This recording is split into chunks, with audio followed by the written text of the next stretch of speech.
প্রিয় নবম ও দশম শ্রেণীর শিক্ষার্থীবৃন্দ, আসসালামু আলাইকুম। আশা করি ভালো আছো। তোমরা জানো দেশে এখন করোনাকাল চলছে, তো শিক্ষা প্রতিষ্ঠান বিশেষ কারণে বন্ধ আছে। এজন্য বাংলাদেশ সরকারের নির্দেশনা মোতাবেক প্রত্যেকটি বিদ্যালয়ে অনলাইন ক্লাসের নির্দেশনা দেওয়া হয়েছে। সেই মোতাবেক জাহাঙ্গীরাবাদ দ্বিমুখী উচ্চ বিদ্যালয় অনলাইন ক্লাসের ব্যবস্থা করেছে। তো আমি এটিএম আশরাফুল ইসলাম সরকার রাঙ্গা, সহকারী শিক্ষক, জাহাঙ্গীরাবাদ উচ্চ বিদ্যালয়, পীরগঞ্জ, রংপুর, আজকে বাংলা দ্বিতীয় পত্র বিষয়ের একটি ক্লাস নিয়ে হাজির হয়েছি। আশা করি তোমরা সবাই মনোযোগ সহকারে দেখবে, আর সেই সাথে অবশ্যই করোনার স্বাস্থ্যবিধি মেনে চলবে, নিজেকে নিরাপদ রাখবে, বাইরে অযথা ঘোরাফেরা করবে না, আমাদের অনলাইন ক্লাসগুলো দেখবে। তো আমাদের আজকের বিষয় হচ্ছে ধ্বনি পরিবর্তন, অধ্যায় দ্বিতীয়, পরিচ্ছেদ দ্বিতীয়, পৃষ্ঠা 27। তো আসলেই আমরা সকলেই জানি যে ভাষার পরিবর্তন ধ্বনির পরিবর্তনের সাথে সম্পর্কযুক্ত, অর্থাৎ ভাষার পরিবর্তনের সঙ্গে ধ্বনির একটা পরিবর্তনের সম্পর্ক আছে। আর এই ধ্বনিটা কিন্তু নানা প্রক্রিয়ায়, নানা উপায়ে সম্পন্ন হয়। তো আমরা সাধারণত কি কি উপায়ে এগুলো সম্পন্ন করে থাকি তারই আজকে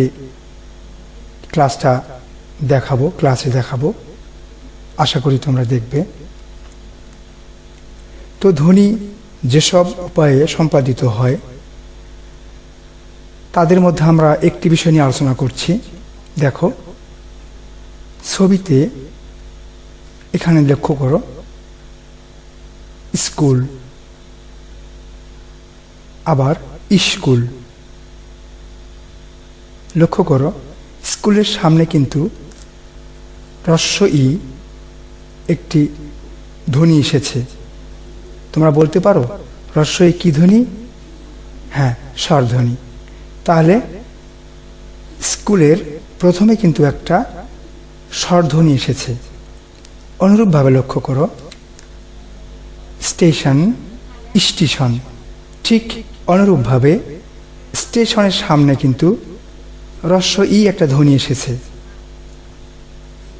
তো এটাও স্বরধ্বনি, এটাও প্রথমে বসেছে বা আদিতে বসেছে।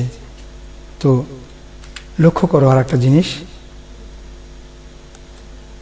উচ্চারণের সুবিধার জন্য বা অন্য কোনো কারণে শব্দের আদিতে স্বরধ্বনি এলে তাকে আদি স্বরাগম বলে। আদিতে মানে হচ্ছে প্রথমে। তাহলে আমরা কিন্তু স্কুলকে আসলে উচ্চারণের সুবিধার জন্য হ্রস্ব ইকে নিতেই হচ্ছে। তুমি দেখো স্কুলকে হ্রস্ব এসে যাচ্ছে, আবার স্টেশনকে কিন্তু আসলে হ্রস্ব ই ধ্বনিটা এসেই যাচ্ছে। স্টেশন, আমরা কিন্তু আসলে এই দুই হ্রস্ব ই ছাড়া কিন্তু আমরা কোনো শব্দকে উচ্চারণ করতে পারছি না। কাজেই উচ্চারণের সুবিধার জন্য যদি শব্দের আগে বা আদিতে কোনো স্বরধ্বনির আগমন ঘটে, সেটা হচ্ছে আদি স্বরাগম, অর্থাৎ স্বরের আগমন, স্বরাগম। যেমন এরকম আছে আস্তাবল, আস্তাবল, তারপর স্পর্ধা, আস্পর্ধা ইত্যাদি। এবারে লক্ষ্য করো সুন্দর দুটো ছবি এসেছে। মুক্তা, আমরা কি দেখেছি এখানে? মুকুতা। তোমরা দেখো মুক্তা, মরস্বকার ক তো আকার। এখানে কিন্তু কয়ে হ্রস্ব উকার এসেছে, মুক্তা হয়ে গেছে মুকুতা। তাহলে এই ক, এখানে কিন্তু উ ধ্বনি এসেছে, উকার এসেছে, মুকুতা। তাহলে এই উকারটা কোথায় আসছে? ধ্বনির মাঝখানে। ভালো করে লক্ষ্য করো, এই উকারটা কিন্তু ধ্বনির মাঝখানে এসেছে, মুক্তা, মুকুতা। অনুরূপভাবে দেখো, মুরগ, মুরগ, মরগ, ও ধ্বনির পরিবর্তন এসেছে। তাহলে মধ্য স্বরাগম আমরা একটু আগে জানলাম যে মাঝখানে কিন্তু ধ্বনিটা এসেছে। তাহলে আমরা বলতে পারি সময় সময় উচ্চারণের সুবিধার জন্য সংযুক্ত ব্যঞ্জন ধ্বনির মাঝখানে স্বরধ্বনি আসে। একে বলা হয় মধ্য স্বরাগম বা বিপ্রকর্ষ বা স্বরভক্তি। তোমরা অনেক সময় মধ্য স্বরাগম পড়ছো, কিন্তু প্রশ্নে যদি বিপ্রকর্ষ আসে তোমরা বুঝো না। স্বরভক্তি আসলে বলো এটা আবার কি, আমরা তো মধ্য স্বরাগম পড়েছি।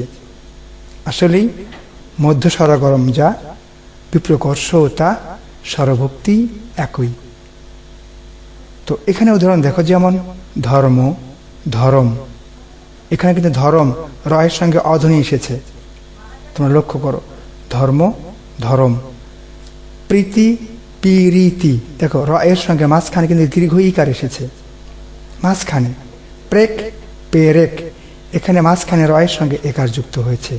তাহলে আমরা বলতে পারি যে উচ্চারণের সুবিধার জন্য যদি মাঝখানে স্বরধ্বনির আগমন ঘটে সেটা হচ্ছে মধ্য স্বরাগম, বিপ্রকর্ষ বা স্বরভক্তি। আশা করি বুঝতে পেরেছ।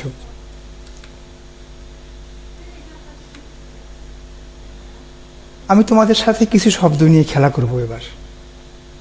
অবশ্য প্রথমটি তোমাদের জন্য করে দেখাচ্ছি, যেমন গপ যোগ গপ সমান গপাগপ। এবার বলো দেখি তাহলে ধপ যোগ ধপ কি হবে? চিন্তা করতে থাকো। টপ যোগ টপ কি হবে? খুবই সোজা। তোমরা গপ যোগ গপকে কিন্তু ধরে নাও, এটাকে তোমরা সূত্র হিসেবে ধরে নাও। তাহলে ধপ ধপ কি হবে? টপ যোগ টপ কি হবে? আবার ঝপ যোগ ঝপ কি হবে? তোমরা ঠিকই ধরেছ, মিলে নাও। তোমাদের উত্তর অবশ্যই আমার বিশ্বাস 100% সঠিক হয়েছে। তোমরা নিশ্চয়ই প্রথমটা বলেছ, স্যার যদি গপ যোগ গপ গপাগপ হয় তাহলে অবশ্যই ধপ যোগ ধপ ধপাধপ হবে 100%। টপ যোগ টপ টপাটপ হবে। হ্যাঁ, রাইট, ঠিক আছে। তোমরা ঝপ যোগ ঝপ ঝপাঝপ হবে। সুন্দর। আসলেই তোমরা কি এগুলোর সম্ভাব্য কারণ ব্যাখ্যা করতে পারবে? এসো আমরা দেখি। দেখো, একই স্বরের পুনরাবৃত্তি দূর করার জন্য মাঝখানে যখন স্বরধ্বনি যুক্ত হয় তখন তাকে অসমীকরণ বলা হয়। লক্ষ্য করেছ নিশ্চয়ই। দেখো, ধপ ধপ, মাঝখানে কিন্তু আকার ধপা ধপ। টপ টপ, পয়ের সঙ্গে আকার টপাটপ। ঝপ ঝপ, এখানে কিন্তু পয়ের সঙ্গে আকার ঝপাঝপ হয়েছে। মাঝখানে কিন্তু কি হয়েছে? স্বরধ্বনি যুক্ত হয়েছে আকার হিসেবে, কার হিসেবে। তাহলে আমরা বলতে পারি যে একই স্বরধ্বনির পুনরাবৃত্তি দূর করার জন্য মাঝখানে যখন স্বরধ্বনি যুক্ত হয় তখন তাকে অসমীকরণ বলে। তো এইরকম যদি হয় তাহলে আমরা কিন্তু তখন কি বলবো? সেটাকে বলবো অসমীকরণ। আশা করি এটা বুঝতে পেরেছ। খুব সোজা।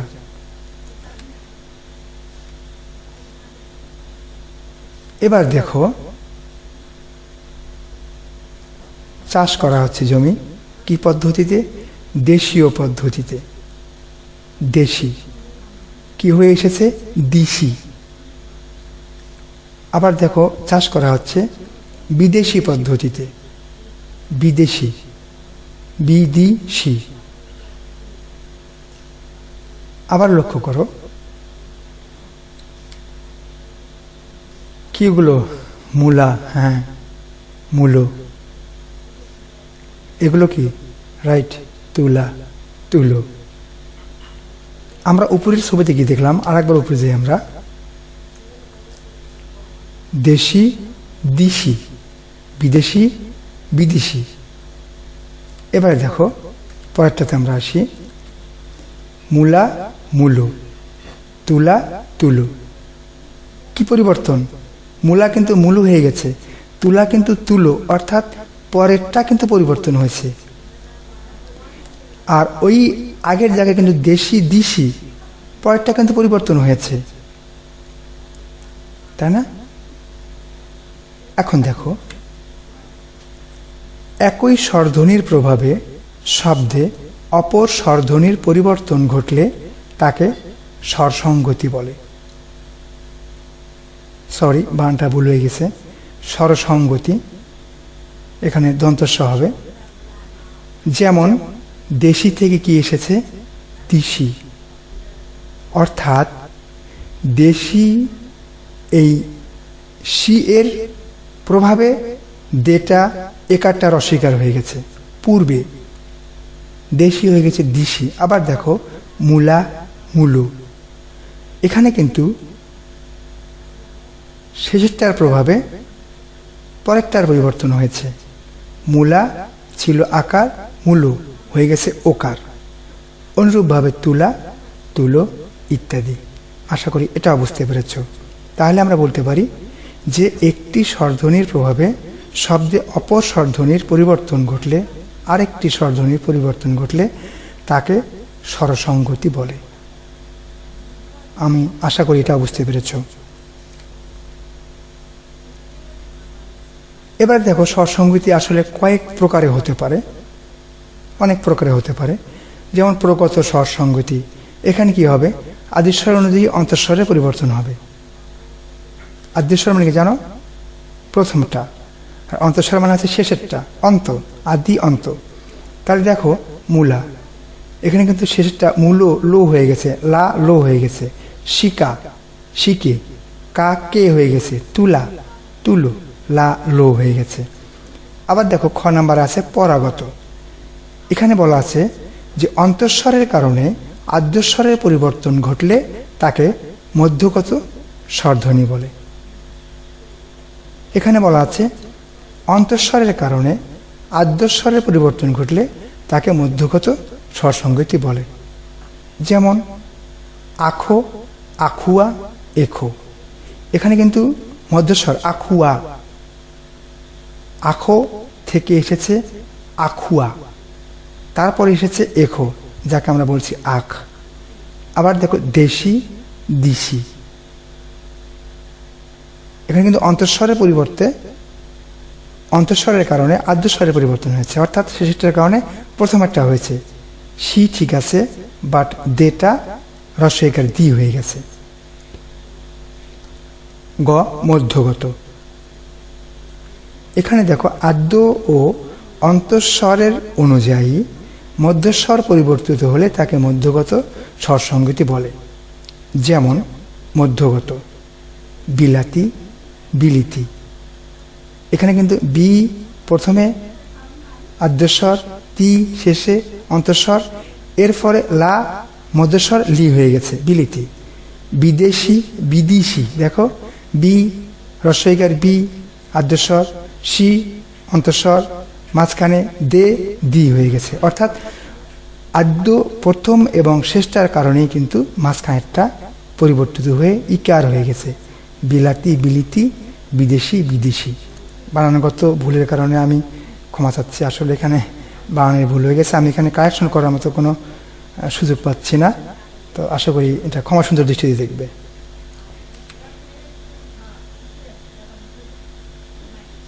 এছাড়াও দেখো কয়েক প্রকারের স্বরসঙ্গতি আছে।